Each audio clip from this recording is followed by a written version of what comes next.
First, Dr. Teresa Brown, we would like to thank you for your generosity of time to sit down with us. And before we even ask you any question, we want you to know how proud and how excited we are that you sit in the Bandy Chair of Homiletics at Emory, and that you are in the most prestigious chair, and you are the senior homiletician in the country. So we're honored that you're here with us. And thank you. Thankful and so grateful. Thank you. So we know who Dr. Teresa Brown is, but there may be some folks that are part of our viewing audience who do not know you. Tell us about yourself. How far back do you want me to go? I want you to go all the way back. All right. Billy and Naomi's child from Independence, Missouri. Grew up Baptist, and 1994 became a member of the African Methodist Episcopal Church.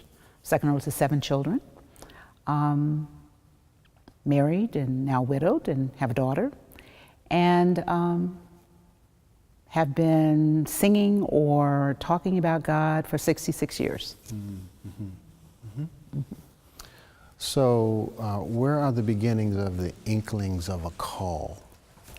The inklings of the call, I think, came when I was a child. My grandparents were big in the Baptist church in Missouri. Mm-hmm. And so I was drugged to everything on Sunday and Wednesday and Thursday, and didn't know normal people, didn't go to church every day. And was always asked to be up front to say a speech. I did my first solo when I was 5. Jesus Wants Me for a Sunbeam, with little ashy legs and everything and little petticoats. And just was from the beginning of my life given this deep foundation of faith. Mm-hmm. And whenever God asks you to do something, you do it, regardless of what anybody else says. And so I did all the speeches, the Easter speeches, all these other kinds of things, and then I was a soloist in a choir. And my mother said that whenever I began to sing, before I sang, I would say something. And so they didn't call it preaching because women weren't supposed to preach when I was in Missouri.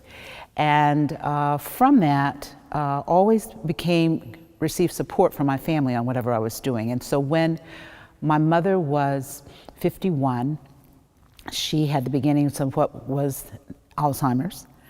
And I had to go with my then 2-month-old daughter to Kansas City to have her admitted to a facility. And my grandmother went with me. And while I was on the plane, I was having this conversation in my head with God about, everything that was going on.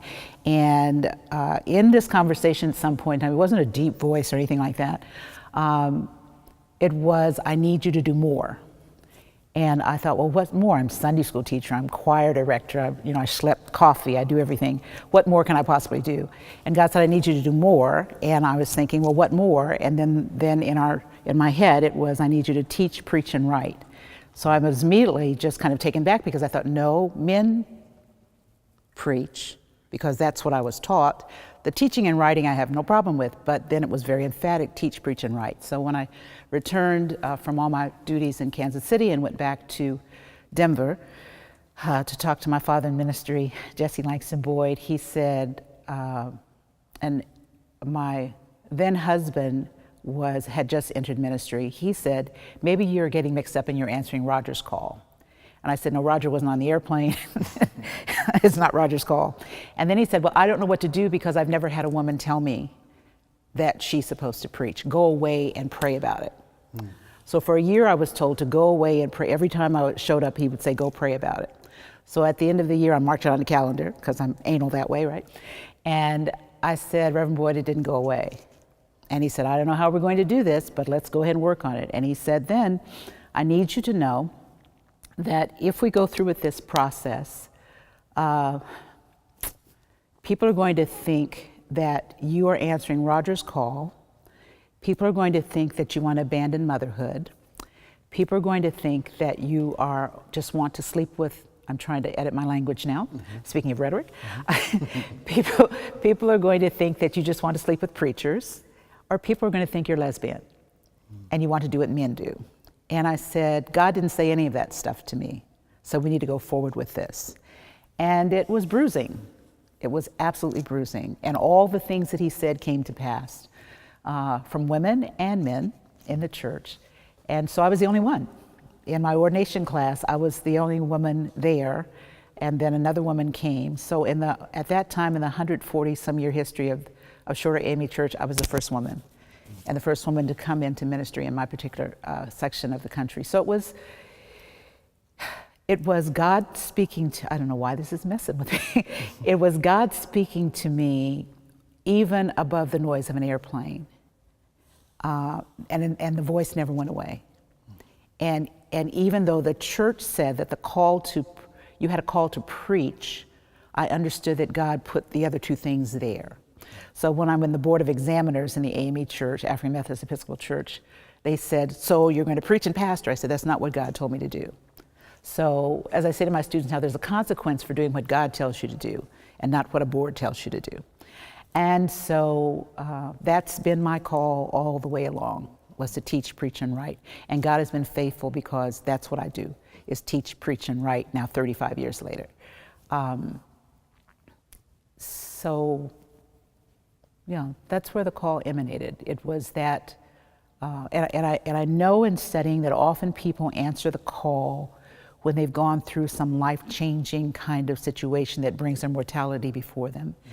I think it was always with me. And I remember talking to my grandfather, who was the he was the chairman of Missouri Laymen at that time, at the Progressive Baptist Church. And I said, Daddy Lyman, I don't want you to be upset, but I have this call to preach. So he started talking about women in the family who had been evangelists. And he said, baby, if God told you to do it, it's okay. And so in my family, because I guess they wanted to protect me because I was the second oldest grandchild, all the men in my family supported everything that I did. It was I had two aunts that thought that I was going to cause trouble, that never, to the day she died, never recognized that I was a preacher. But the men always said, and my brothers always say, well, you know, whatever you say you're going to do, so we're going to support you in it. So they call me the Rev, so they've always supported me. Tell me about the women evangelists in your family that... I had an aunt that was my grandmother's sister, actually, that I did not know pastored a church in Holden, Missouri for 35 years, and no one in the family ever talked about it. When I was teaching at Central Missouri State University, which is now the University of Central Missouri, Aunt Thelma came to a Baptist church when I was singing, because I was in this concert. She wanted to hear me, and she would sit on the front row, but they never recognized her. And it wasn't until maybe my 10th year in that someone said something about Aunt Thelma's church. So I couldn't understand why they were supporting me, but they didn't even articulate that this is what she'd done. And she was at that church for 40 years. Wow. One of my grandfather's aunts was a traveling evangelist, a la Jarena Lee. So she wasn't at a church, but she just traveled around in Missouri, southern Missouri, holding prayer meetings and preaching in people's houses and things of that nature. So it wasn't part of the family script until I said, this is what God told me to do.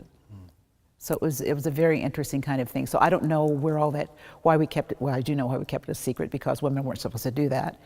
And they were, again, castigated and covered up and everything else, but they raised me to do whatever, Zora Neale Hurston talks about, her mother said to jump at the sun, that you may not reach the sun, but at least you tried. That's how they raised me. And I was raised with lots of boys who taught me to fight and taught me to stand up for what I needed, and to still be able to be feminine and be me totally. And so that helped me, I think, in answering the call, but also in navigating spaces where I am often the only woman, or the only African American, or the only whatever. So take me from the pastor acknowledging your call to preaching. I was in law school when I answered the call, and I went to the board of examiners, and they immediately told me that I needed to go to seminary. So I dropped out of law school to go to seminary. And because I was a speech pathologist, I started working with a professor at Iliff School of Theology, critiquing people's sermons from a speech pathology standpoint. And then, and because I was singing, Reverend Boyd said, well, you know, you have to do this trial sermon thing. So when I did the trial sermon, my form is not everybody else's form. So it took them a while to understand what I was doing, because I do heavily rhetorical kinds of things. And I think I always preached, but it wasn't the traditional African American definition of preaching. I wasn't in the big chair. But so I teach my students now, you don't have to be in the big chair to preach. It's the way you live out your life. It's when you minister. It's when you testify. I didn't preach on Sundays. I would preach on Wednesday nights. And so then it got to the point after the second year, and I was in seminary and working with the preaching professor. I didn't have a preaching class. I had one preaching class in my life. That was a 2-week class with Charles Adams, and the next preaching black and white. And the next year I was his TA. And so when it came to go for a preaching job, because I was preaching in women's services and things like that in the AME church, I had a gospel group that toured the Southwest, and so I was always asked to do little things before I sang. And so when it came time to even start teaching preaching, I had done language workshops and delivery workshops around the southwest part of the country, and the dean at Candor called and said, I understand you do language workshops, delivery workshops. Would you be interested in a position? My degree is in ethics and social transformation. So I studied for 2 weeks and went to the interview, and God gave me the job 2 weeks later. So that's how I got to preaching. Okay. So you talked about your preaching method and being, heavy rhetorical. So talk to us about what is your preaching method, and describe some of the rhetorical steps you take. When I was growing up, like I said, my first little speech and all these other kinds of things, I fell in love with the beauty of language because I'm from the era where you had to memorize poetry and memorize stories and do the creation, and act it out and all these other kinds of things. And so there's something about the use of language, sometimes vernacular and sometimes not, but the use of language to convince people of something, to convince people of a truth, to have them enter into a place in a text that you haven't heard before. And I've listened to sermons my entire life, but there's something about being able to immerse yourself in a text and then walk around and be bruised and lifted up and rejoice in the language that's in the text. And then how is it that from that, I did an article on the birthing a sermon. It's how God will put a text in my head when I'm watching people, when I'm watching commercials. It used to drive my husband crazy because in the middle of a commercial, I'd have a sermon idea. I can't go to the movies without writing things down.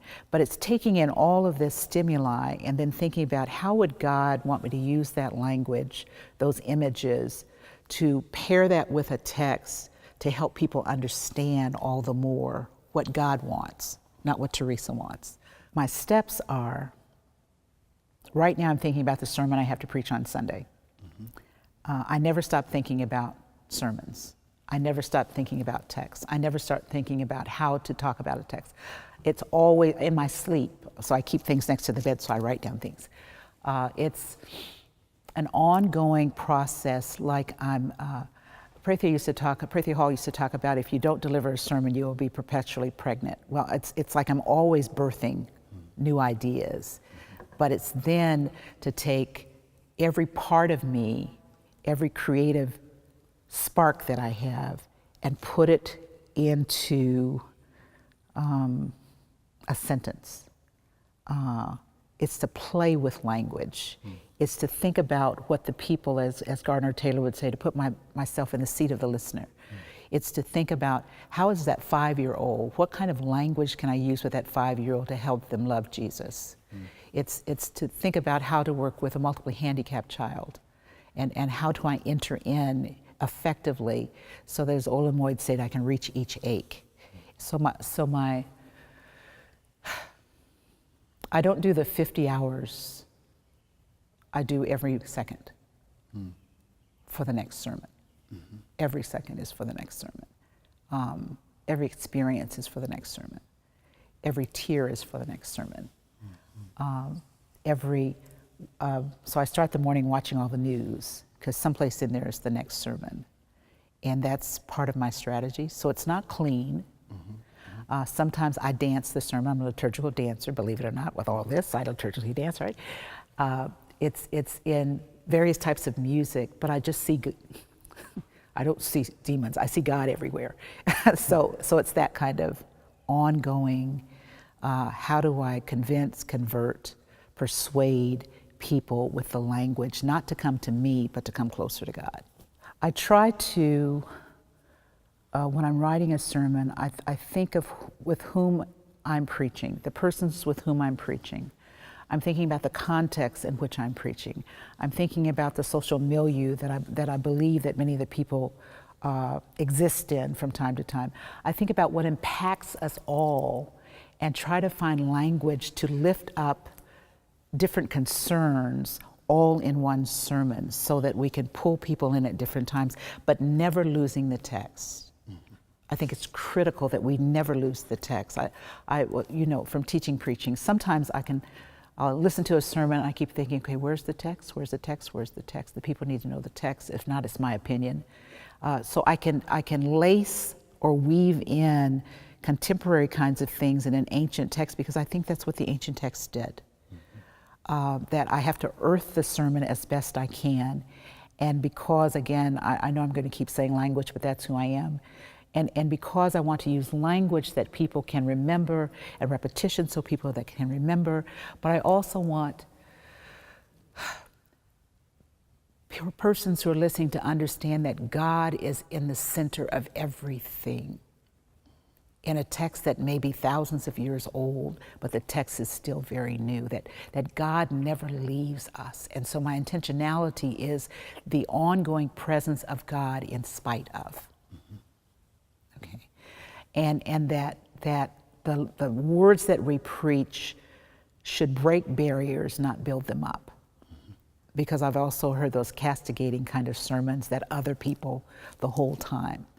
And so when I choose words, I could have said, the current person in 1600 is an idiot, but that's pejorative language. So then I have to find other ways of saying it. So instead I would say, God did not die, and say that whoever's at 1600 runs my life. Okay. So I also have to be careful that I'm not, even though I want to critique society, because it's part of rhetoric, right? Critique society, or as you talk about the social justice aspects of it, the cultural imperatives, that all of those are present in this sermon, because I want to find a space where everybody, regardless of age and gender and sexual orientation and political parties, I want them all to be able to find God in the sermon someplace. So they can reject part of it because that's abhorrent to them, but I want to have something in each sermon that everybody in the congregation at some point in time can connect with, and that is the Word of God, and then the illustrations just pull them in more. You said a minute ago that your style initially when you first started was they had to get used to your style, and your style was very different than African American, traditional African American, that's my word, African American preaching. So is that still true, or reflect on your style versus the tradition? I think when I grew up, I heard a lot of 3-point Puritan form, right? 3 points, story joke, hoop, story joke, and hoop, hoop, hoop. And I was really interested because I also had models of people that really interrogated the text, that loved the word, and I wanted to make sure that that was part of that is part of who I am. That's what I was raised to, that the text is central to what's going on. And so there are a lot of people that had sound, and people were going crazy for it, but I didn't find God anywhere in the sound. There was a lot of in my perception, from my vantage point, it was a lot of performance, but there wasn't substance. And so it depends on where I was at that time. So understanding that, I started preaching in 1982. So there were different forms going on then. And so then I waited for those people that were not afraid of intellectual discourse, that were inclusive in their preaching, that weren't demeaning women, that weren't asking only for resources. So I guess it depends. When I say African American preaching at the time, it depends on who I was listening to at that time. Mm-hmm. So I don't want to say this is a stereotypic African American preaching. Yeah. I was Baptist, I was AME, I would go to Pentecostal church, so I went to all these different denominations, and so it was what was held up as the standard at that time. Mm-hmm. But I was very fortunate where I was, that the people who came through Denver were Prathia Hall and Charles Adams and Frederick Sampson and a variety of other people that had very different styles than what I heard in many places. Yeah. And so I wanted my style to be distinctively mine. And at times I've been rejected because it's distinctively mine. I've been told that it's too deep, that it's too heavy, that it doesn't have the hoop. And I said, I don't think you planned the hoop, and that's supposed to be spirit, so I have to do what God says, but God's also in the still small voice, so that to me is my hoop. And so it was understanding that I was called to be Teresa with my gifts and not called to be anybody else. So I didn't get in a club, I wasn't in a circuit, I was just doing me, so there's consequence for just doing you. Right. So I think you mentioned several just a moment ago, but give me some of your preaching heroes and sheroes. Okay, this is going to be hard because when people usually ask me this, I say, for me, it's the people that put in the work, so they may not be known. Mm-hmm. That's wonderful. Mm-hmm. So I don't have a list. There are people that I've listened to contemporarily, there are people that I grew up listening to, but for me, solid preachers are my heroes and my sheroes.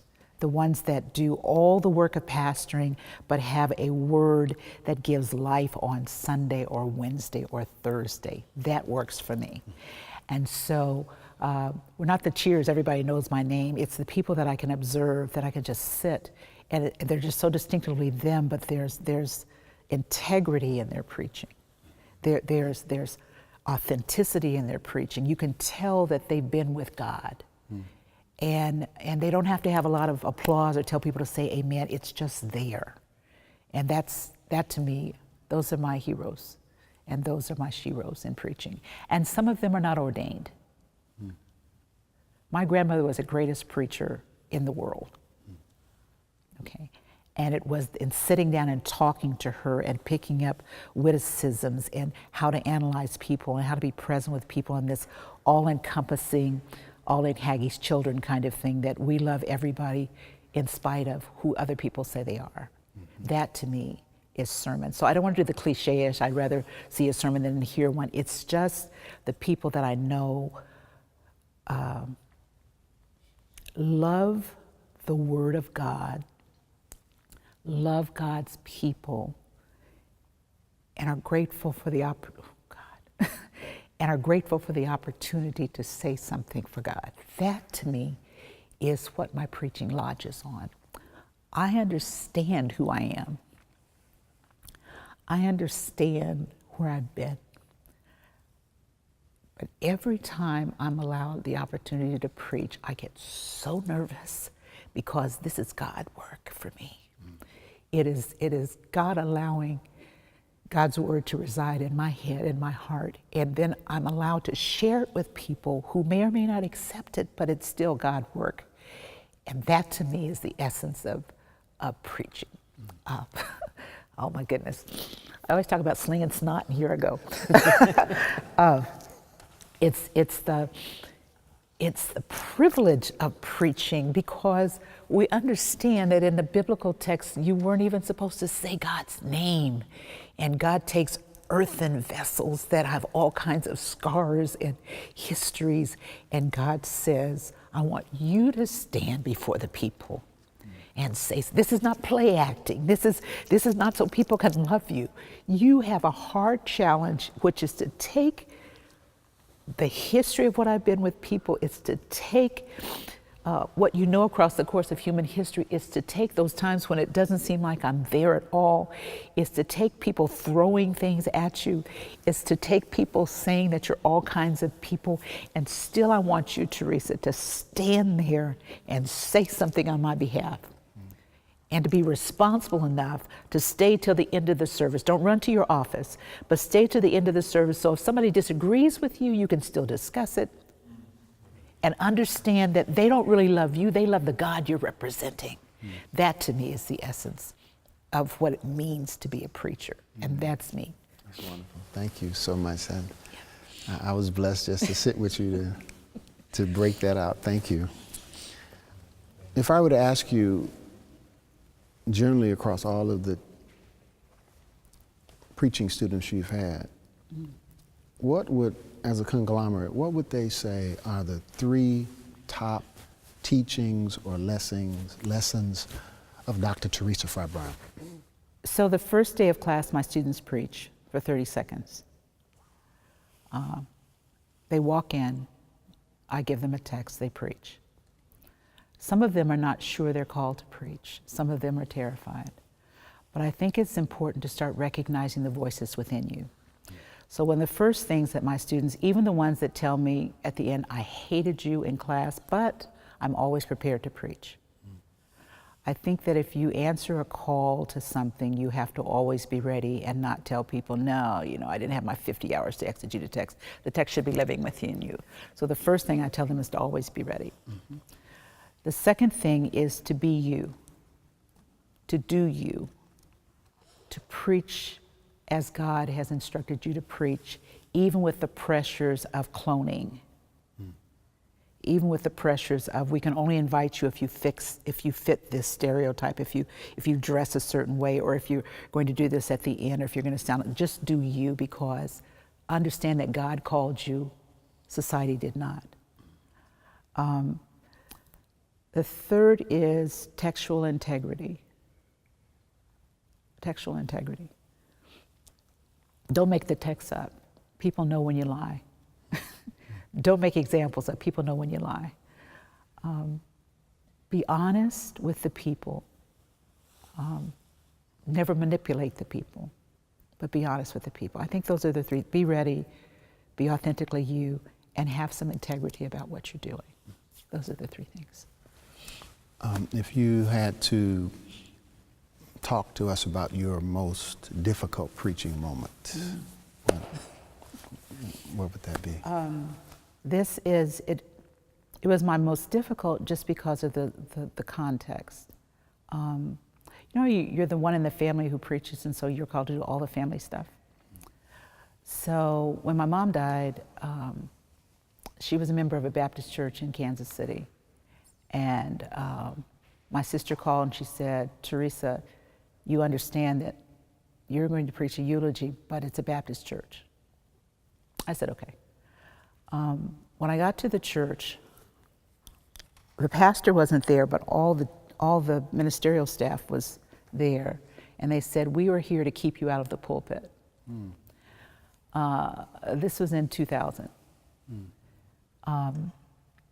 I preached my mother's eulogy at the foot of her casket on the floor of a church.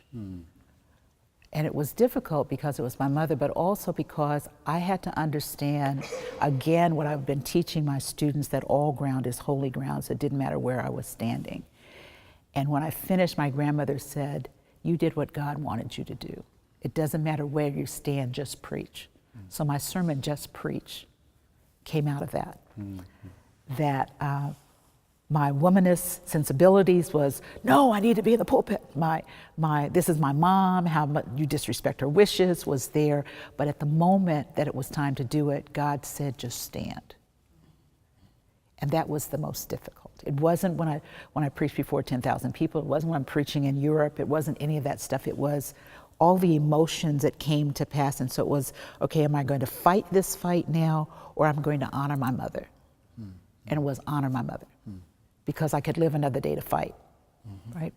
And so even though when I started out, I remember the content of some of my sermons were, and it was almost an apologetic for being a woman who was preaching, and God calls everybody. And then it's like God smacked me upside my head. That's really an academic kind of term, right?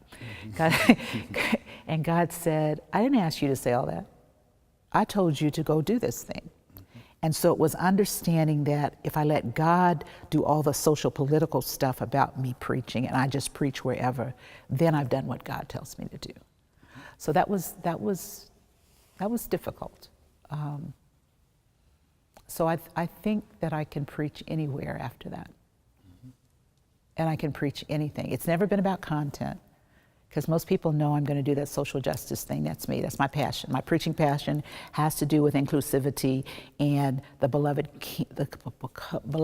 community and world that I think is in the biblical text in places, because we understand in the biblical text there are some exclusion, but they're in places.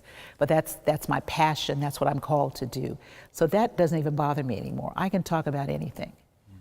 I can go against church law and talk about something that I really think God wants. That's not hard. It was that moment, and it was defining for me because I represented for my family who my mother was, who always told me I could do everything. I represented for my family someone they had put trust in. And my brothers are ready to fight if I was going to fight, but why tear up something? So I'm going to let, I always tell people, I don't have to argue about being a woman in ministry anymore. I'm going to wait till the rapture and let God explain it to me. So if I'm wrong, I'm wrong. If I'm right, I'm right. I don't have to fight that battle. Mm-hmm. Go to the other side, and I know that, as preachers, we all carry a measure of humility, and you have a large measure of that, but give me a sense of a time that you thought you really said it well, or you thought you really did what God wanted you to do, and you could celebrate your gifts and God's grace. So go to the other side and give me a time. Oh, that I really thought I was doing well in a sermon? I never think that I'm doing well in a sermon. I think that's that Missouri stuff about always, be humble, live a humble, Lord, live a humble, right? I don't think I ever think that I do well. I don't think that I know that I do the best that I can. I don't ever have this sense of I hit it out of the ballpark. It's always, what can I do better next time? And that's just who I am. So, there have been some sermons I thought, oh, that was pretty good. And then I think, no, wait a minute. So I always tell my students that you're often your own worst critic, and I am, because I always want to know what I can do to be better. I missed this part. Last night, I'm at the hotel going, okay, Teresa Lynn, you were supposed to do that, and you didn't do that, and then and you stuttered over this word, and so I replay these things, and it's almost like this obsession with me to try to be better. Not to be perfect, but to try to be better. And so I cannot remember, I preached in Chicago on Sunday, and I don't even think I was there for the sermon. Not to sound spooky or anything, but I know that there are some times that I'm in this place where I can tell when Teresa has a seat and when it's all God. And sometimes there's sermons where I don't even remember preaching the sermon. I have a manuscript. I don't remember what I've done. And when I sit down, I'm so spent. And people say, oh, that's a wonderful sermon. I thought, okay, I don't know. So it's very difficult for me to say that there's a sermon that I thought it was really good. There's some that when I write them, I think, oh, this is some good stuff. But then when I get there, I always pray for God to edit, no matter where we were before I started preaching. My prayer is for God to edit and allow me to be submissive enough in the moment not to think I own the word. And so regardless of what people say in the perfunctory things in the line afterwards, I don't hear amens. I don't see people's faces. After the first year when I was in a church where they would come up and hit you, and see, I grew up with boys. And so the first time I jumped, I was like, okay, fight or flight, right? It's like, wait, am I supposed to hit somebody back? What is this? And sometimes I seriously don't remember. And so I have to rely on preaching partners, or it wasn't when my husband was living, my husband or my daughter, and they would give me a thumbs up and I would go, okay. But I'm still rehashing things and trying to figure out what I did that wasn't good. And so maybe it's a defeatist kind of thing, but I can't remember. I couldn't pick one out.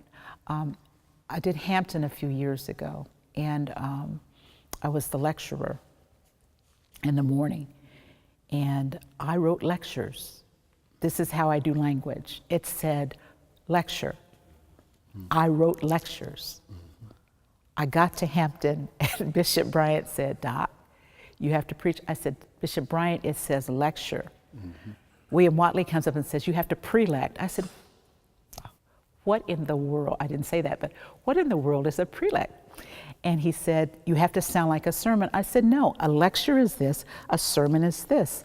And so then I had all these people telling me what I had to do, so I had to push together these things, and I was amazed that they came together.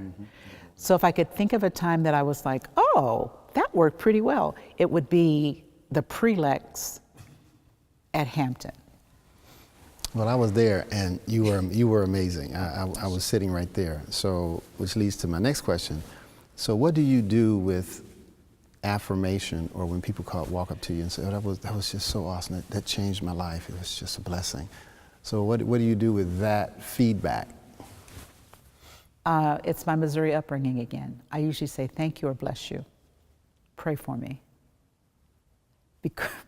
Okay, so there's this song in the Baptist church when I was growing up that said, Lord, if I get too high, bring me down low, right? If my head gets so big, right, I have to take a reservation to get in the house, knock me down. Right. So I don't want to be knocked down. So if I'm preaching as a conduit for God, then it's not me doing it. Right. And so that's usually my response, and it's embarrassing to me. Or if somebody says, you really helped me, then I just grab them and hug them, because I'm rejoicing that God allowed me to say something that's helped somebody else. So it's, or people say, Doc, you did that. And so I have difficulty with language. I have difficulty with people saying you slayed it, you killed it. Those are violent terms for me. And so I don't understand saying somebody tore up a house. That's violent. I grew up in my dad was violent, so those are abhorrent terms to me. He was abusive, and so those are abhorrent terms to me. And so to me, I just can't get too excited about it because people don't understand how nervous I am when it's time to preach. I get physically ill before a sermon. Because I don't want to let God down when I preach. And so if I ever think that I let God down, it's devastating to me, and sometimes it takes me a week to recover. And so in like manner, if God has done something that people love, then that's God's stuff. And I'm just grateful to God that I even got through it, because I'm an introvert. And I would be very happy to just be in a room someplace, just singing. I don't want to do the little Black Mother hum kind of thing. Not that. I'm in front of people when I need to be, and then I go back and I reflect and help people. But it's just such a special moment for me. It doesn't really pump my ego up. Yeah. I am still amazed. When I fly back and forth, I have window seats, because I'm still amazed that God has asked this little black girl from Independence, Missouri, to stand in front of thousands of people all over the world and say something for God. So I sit by the window so I can look out and have conversations with God without all that stuff going on in airplanes. But whenever I get any invitation to me, whether it's 5 people or 5 million people, is astounding to me. And that somebody thinks enough of the work God has done through me to say, could you come and preach for us, is amazing to me after 35 years. somebody said, "You go a lot, Doc." I said, "When people stop asking, then maybe I'll think about that's a problem." But it's absolutely astounding that I'm recognized for work that I do. That you said I have a senior chair, and that was not in my plans. I was going to be an ethicist and run around and change the world, and that God, it's God's work, and I never want to take for granted that God did not have to call me to preach. So, what message would you give to young preachers? And if you would like, I want to divide it into particularly young female preachers and then young male preachers, because there are a lot of preachers who I think would benefit from your wisdom, your experience, your depth, your language. So what would you say to young preachers, maybe female, maybe male? The advice I give to all of my preaching students is to do the work. To put in God deliver me from lazy preachers. Read a book. Read several books. Read stuff that's not Jesus-y. Just soak up humanity. Understand people. Spend some time with people, with a variety of people, and do the work. Do not get up on Sunday morning and open your mouth and say, "God gave me something," and you know you've never opened a text. Don't do that. And do the work well, and grind in the work, and evaluate the work, and honor the work. That's what I say to all my students, regardless of gender and ethnicity and all those other kinds of labels we put on people. I think that the people deserve to hear a well-crafted sermon, not lecture kind of thing, but a living. To me, a sermon is not mechanical; it's organic. So people deserve that you can show that you honor what you're doing enough to put the work in. That's all preachers. I tell young women, you were called to preach. You weren't called as a woman to preach or as a man to preach. You were called to preach. You do not have to prostitute yourself to preach. You are called to say something about God before the people. Try not to spend all your time with excuses about why something's not done. Do not copy anybody. Do not copy anybody. You can listen to people, and we understand that you listen to people and there may be this or that you like, but do not set out trying to be Frank Thomas. Because I think God was creative enough that God created each of us to be our individual with our individual gifts. So I don't have to be Frank Thomas to be a preacher. Fall in love with the text, even the text of terror. There's something even in the genealogies that give us life. So to preach the entire Bible, not just your special texts. Young preachers, do not ask anybody, do not run around, and this is happening, this is why I say this.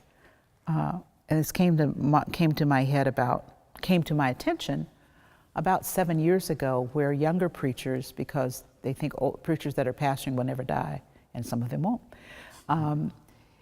were running around telling people, you need to invite me to preach at your church. That they have this whole PR campaign that says, bring me, bring me, bring me, bring me, bring me. And so I tell them not to do that. That pastors use discernment about who to invite to do things, that God directs who's supposed to do things. So if this becomes your business, it's not preaching. It's your corporation. It's people that cannot spell Bible that have a website that say I'm a preacher. Irritate me to no end. That if you put in the work, God will place you where you need to be. You don't have to have a campaign and a PR agency. Just do your work and people will find you. And and preaching doesn't have to always be on a big stage, right? Because in American society, if you don't have a big stage, you're nobody. But when you ask me about the people that I respect, they're people that may be preaching to 2 people. I have students that preach in a 4-point charge where they have less than 30 people in each of those churches.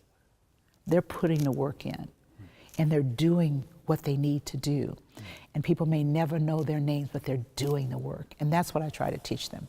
Because I have students that come into seminary and think, you know, Doc, when I leave, I'm going to have about 4,000 people. I said, where? You have a hit squad on somebody down the street? You don't know what it takes to be a pastor and preach. Because all they see is that 15 to 35, 40 minutes, but they don't see what it really takes to do the rest of it. So I'd say, wait your turn. And it's not because I'm older that I say, wait your turn, but I think that there's too much preaching abuse going on with people thinking that preaching is about power and their presence, that God doesn't show up until they come in, that God is not present until, like, they don't go to the rest of the service, but they just show up and preach and leave.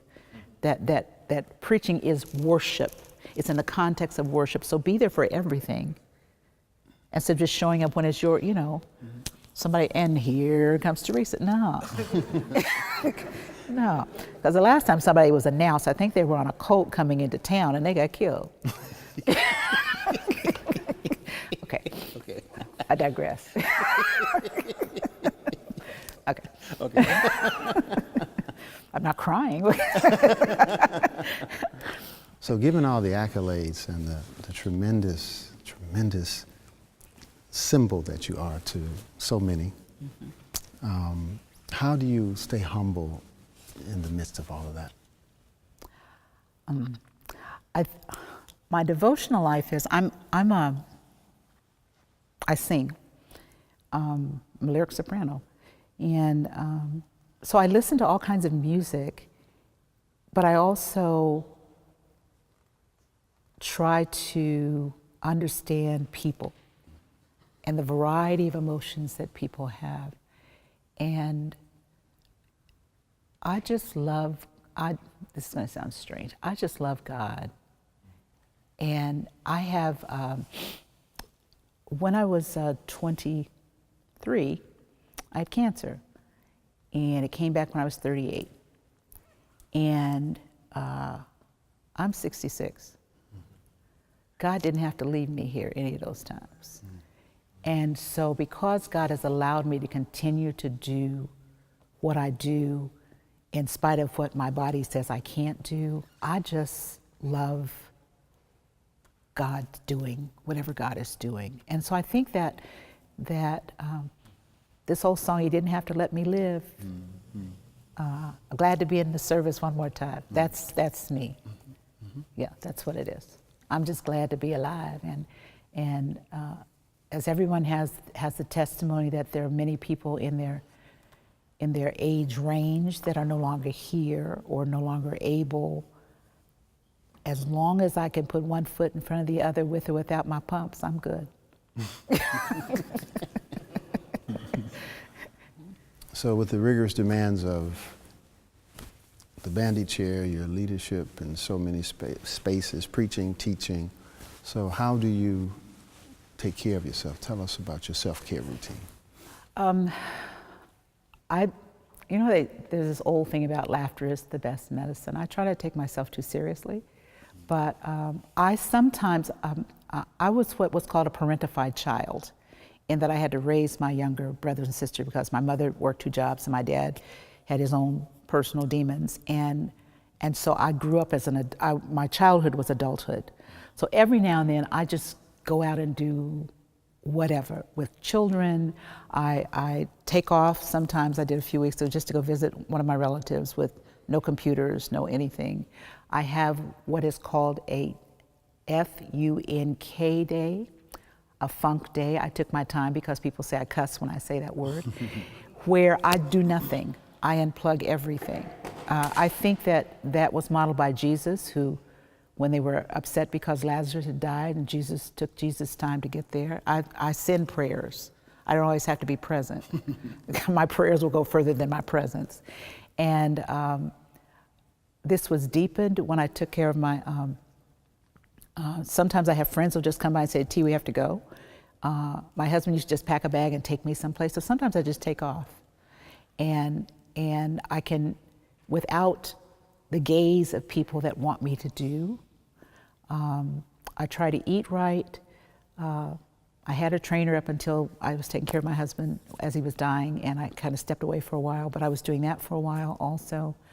I read widely. I love to go to movies. I love good music, concerts, things of that nature, but something that releases me from the pressure of being the bandy chair, from being the historiographer of the AME Church, that relieves me from always counseling and taking care of people, and just being Teresa Lynn, and talking. I have a group of people who have known me for years that I can call them at any time at all, and if I'm feeling pressure or toward a ledge, we just start laughing about stuff. And I think it's the humor of life that keeps me in a place of self-care. And I try not to, as I said, I'm excited because I'm still alive. Even when there's doom around, which is what I was trying to preach last night, it's reminding myself that none of us are in charge of anything. So I can be a control freak when I'm doing bandy stuff, because I know as a Black woman, because I'm in this chair, everybody's looking. I know that at the church, because I'm the woman that's the general officer, everybody's looking. And so I just pull back sometimes and just decide this is not the day I'm doing that. This is the day that I'm not doing my hair, I'm not doing makeup, I'm wearing flats, I'm gonna go play.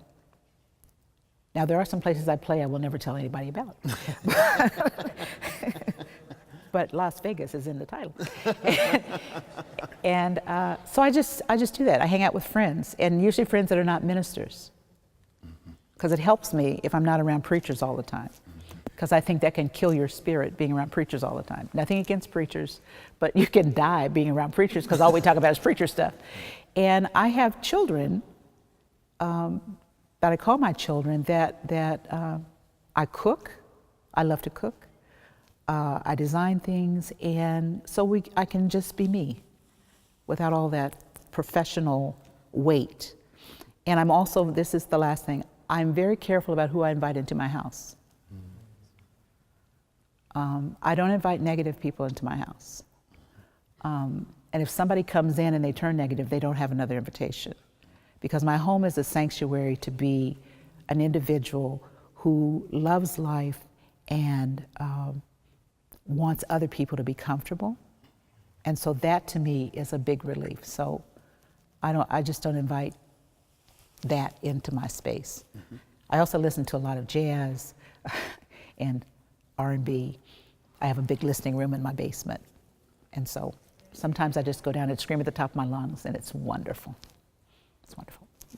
As a scholar of homiletics, what would you hope, even PhD students, what would you hope the next generation of scholars in homiletics would accomplish? Okay, so since I work with students who are the next generation,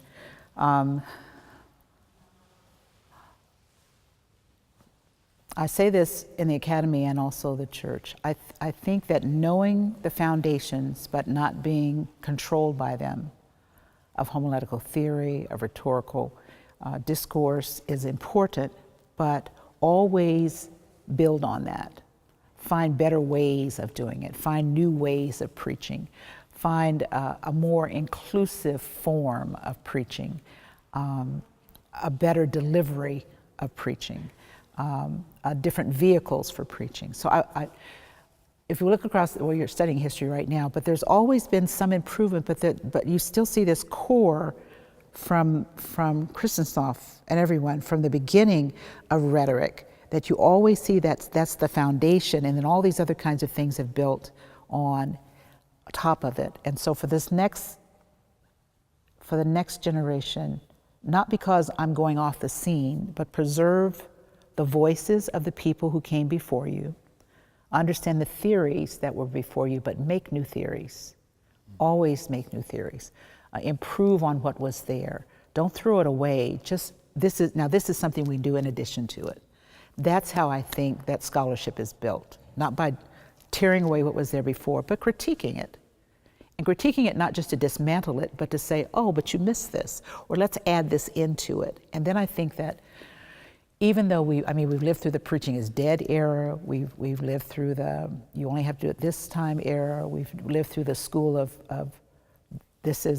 we lived through the Mitchell school and the Buttrick school and all those things, but also to teach people how to be individually them and leave something for the next group. So when I talk to my students and they bring in a new theory, I'll say, I wonder how that's going to work, but it's not my job to determine that. It's up to the next generation to determine that.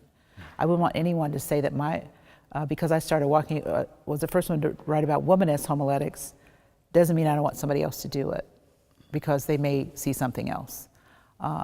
So it's foundational information and then building upon it. And never being afraid of new ideas about how to do this thing called preaching. So you talked about your preparation for preaching. So how do you prepare for preparation for writing and your inspiration and scholarship in writing? I read as much about homiletics as I possibly can contain. My library will show you that. But I always look for what's not there. My dissertation I wrote because I was a single mom at that time, and out in society and sociologists were saying that single black mothers' children will wind up on the street or dead. So I'm inspired by, this is my whole life, I'm inspired by what's missing, and I'm inspired by what people say can't be done. And then I start writing about that, mainly about what's missing, whose voice is not present. And so I'm always, like I said, I'm always writing sermons. I always have these ideas. I have a book that I'll just set sometime and write about. I need to do this, I need to do this, and then pull it back together. So the book I'm working on now is Wearing Your Own Pumps. And it's about the individuality and authenticity of each woman's voice that preaches. So it's when I wrote Can a Sister Get a Little Help, it was because I was asked to, so sometimes people ask me to write things. I was asked to write something about my journey in ministry to help, because the publisher was getting inquiries about, is there a book for women? But I had to do it in my way. So it's a scenario and then a list of things. And so it depends on if it's something that's generating in me, or someone comes and asks me to write something. Delivering the sermon was because people knew I had a background in speech pathology and they wanted me to write that. My preparation is, again, I just sit around and start writing notes. And so my articles are just things that I see are not there. And I have all these questions about life. My grandmother said I've been asking questions since I was able to talk. And I just start trying to answer the questions. And then when it's time to write, I usually write about 18 hours a day. Yeah, I have to write. When I'm writing sermons, I can write for about 15 hours a day straight. Wow. And then I forget to eat, I just get really intent on what's going on. And when I'm writing a book, I can do all the preparatory things and lay everything out, but when it's time to write, I can usually finish it within a month if I just sit down and I let nothing else in my way. So I have a room at home that has all my books and everything away from people's gaze, and I just write intently, and it just flows after that. So when I'm writing sermons, as long as you're not talking to me, I can write the sermon. And then there are other times, for sermons particularly, that I just, in the moment it comes, and then I start writing. But if I'm writing a book, I just have to do all my preliminary stuff and then just sit down and write from the beginning to the end. Wow, thank you for that. Last question. So what are your thoughts about this brand new PhD program in African American preaching? From the time we first started talking about this, I thought it was a fabulous idea, because I'm very clear that there has been both a disrespect and deferential treatment of the genre that is African American preaching in the academy. There has also been rampant borrowing without any citation of the genre, and dare I say, a bastardization of Black preaching. And so when you started talking about this, and we had the coming together people that teach preaching 3 years ago, right? 3 years ago, I was excited about it because there's so many brilliant minds, African American scholars and pastors and preachers that my thing is for us to write. I always say to preachers and Blacks, you have to write. The African saying that says, until the lion has a pen, the hunter always wins. And so this coming together of this program means that those that have been hunted are now writing and letting the world know, we've been here all along, you've ignored us. We have interrogated text, and now we're going to put that together. We want to leave a memory of a tangible memory of persons who have gone before, stylistic ways, hermeneutics, whatever, rhetoric. This is who we are. And I think it contributes not just to Black church studies, but to the cultural imperatives of African Americans since 1442. Okay. And so that's why I'm excited about the program. I'm excited about the cohort and all the cohorts to come. And it also, because they're writing and it'll be copyrighted when it's published, it may cut down on the borrowing. That was very non-pejorative. Thank you very much. Thank you. So thank you so much for your time. This has just been above every expectation that I had, and I want to let you know that we appreciate you, we love you, and you're going to bless many people, and may God give you rest and peace and joy for all the things in life that you love to do. Thank you. You are a great mentor, friend, sister to us all. So Thank you. God bless you. This is my brother. Thank you.